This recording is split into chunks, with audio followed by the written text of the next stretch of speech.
Pour toi, l'épice des épices de la période des fêtes, ça serait laquelle? Ah, c'est la cannelle. Pour Noël, là, l'incontournable pour moi, c'est la vraie cannelle. La vraie cannelle, ouais. Ça, là, c'est... C'est sûr. Ça sent Noël. C'est le moment le plus merveilleux pour les épices. Pourquoi? Parce que c'est la tradition. Biscuits, tourtières, pâte à la viande, crotons. Qu'ont-ils en commun? Les épices. On dirait que les épices sont venues vraiment donner une odeur un peu de rêve, je pense. Surtout, c'est le lien avec le patrimoine culinaire, je pense, qui reste avec ces épices-là. Puis c'est le moment où on se rappelle des mémoires qui sont chaleureuses, avec des épices qui sont chaleureuses. Mais là, on a les épices qu'on appellerait classiques du temps des fêtes, qui sont en fait les épices classiques de la route des épices, qui sont les épices d'abord aromatiques, très parfumées. Il y a évidemment la casse et la cannelle, qui sont les reines de Noël. Il y a le gingembre aussi, qui fait partie beaucoup. Le gingembre, par l'immigration allemande, par la découverte des marchés de Noël allemands, entre autres. La muscade et le massis, bien sûr, ça, c'est hyper, hyper classique. Tous les becs de Noël sans massis, là, ça n'existe pas. Le massis est l'enveloppe de la muscade, qui, elle, est la garniture classique du fameux lait de poule. La cardamome, surtout dans les pays nordiques, moins chez nous, mais dans les pays nordiques, on s'en sert beaucoup.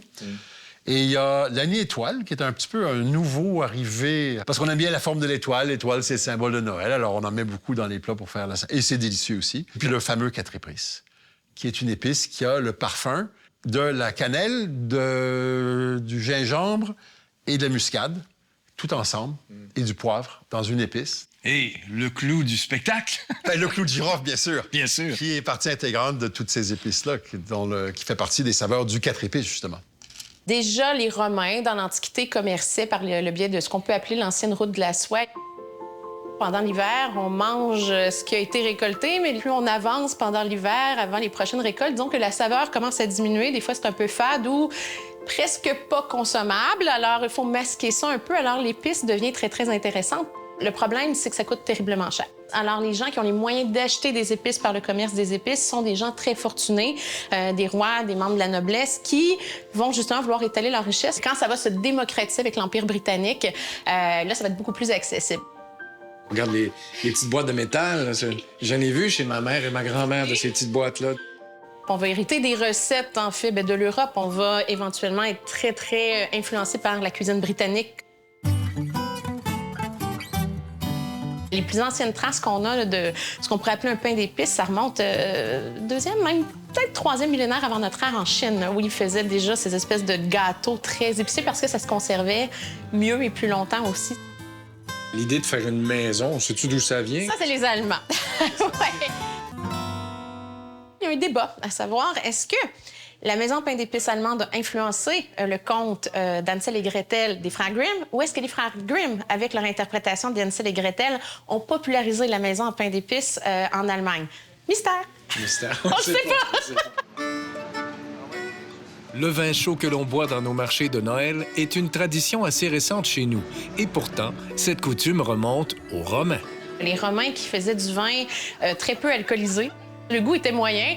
Donc, eux, par le commerce des épices, avaient commencé à mélanger justement la cannelle, en particulier le clou de girofle, dans le vin. On le bout pas, on fait juste le chauffer un peu, et des fines herbes. Donc, ça masquait, je dirais, le goût un peu étrange d'une fermentation qui n'était pas optimale. Mais c'est comme ça que dans les pays germaniques, on a gardé cette tradition romaine-là. Inévitablement, s'il neige et que c'est l'hiver et que ça ouvre, les gens ont cette envie d'aller goûter le vin chaud épicé. Le vin chaud, c'est un vin qu'on fait cuire légèrement avec du sucre et des épices, et dans lequel on met aussi les épices classiques, qu'on voit pas mal là. Les proportions varient. On met aussi du poivre, ça, c'est très important. Et on met aussi des écorces d'agrumes. Alors, souvent, on met des écorces d'orange, parce que l'orange est aussi très associé avec Noël. Et on fait chauffer à peine, on fait tiédir, on laisse reposer pour que les épices infusent, pour que les épices soient entières. Parce que les épices en poudre vont rendre le vin tout gommeux et désagréable. Donc, vraiment des épices entières bien stamisées. Et puis, moi, j'ai mon épice secret pour le vin chaud, qui est la réglisse. Ah oui. Ils vont s'infuser comme les bâtons de cannelle, le clou de girofle, l'orange. Ils vont infuser.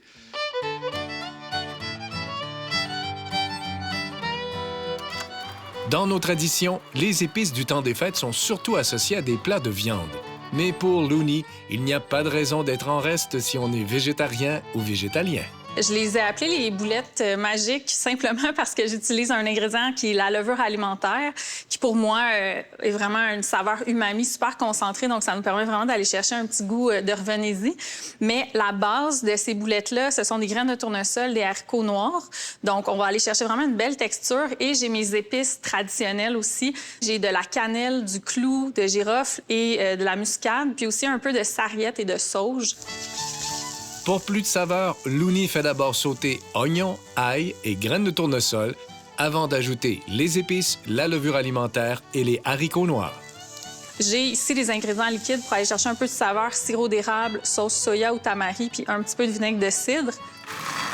On réduit la préparation en purée grossière et on ajoute de la chapelure. Question d'avoir une belle texture pour façonner de belles boulettes. J'aime ça composer une belle assiette traditionnelle, donc des patates pilées, des haricots verts. On va avoir une petite compote de canneberge aussi. Puis moi, j'aime ça les servir avec une sauce façon gravy. Fait qu'on goûte. Ben oui. C'est très bon, là. Il n'y a pas de... Ça marche. Ah oui, ça goûte le temps des fêtes. Là. Oui, C'est pas... bien, c'est là qu'on voit que, justement, en allant chercher les épices, c'est là qu'on est capable de se replonger exactement dans les mêmes saveurs. Moi, je trouve que le temps des fêtes, c'est vraiment une belle occasion de faire découvrir des plats végétaliens comme ça. Je pense que c'est le premier que j'aime. Voyons donc. Je te jure. Mais tu vois- merci. Ouais, mais je pense la différence, c'est l'épice entière. Puis des fois, ce que j'aime, c'est quand un petit morceau d'épice que tu as dans la bouche, tu peux la croquer. Alors là, t'as un autre parfum. On s'entend pour faire ça, on prend pas un grand vin, là. On prend un bon vin, Un bon corsé vin, de préférence, corsé, ouais, OK. mais quelque chose qu'on mettrait dans une casserole, quelque chose qu'on prendrait pendant qu'on fait la cuisine, mais Ouais. pas quelque chose qu'on prendrait durant le souper de Noël, disons. Ouais. Un vraiment beau mélange d'épices là-dedans. Wow.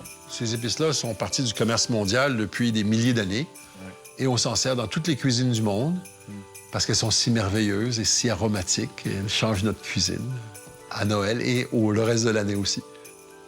Santé. Santé, bon temps des fêtes!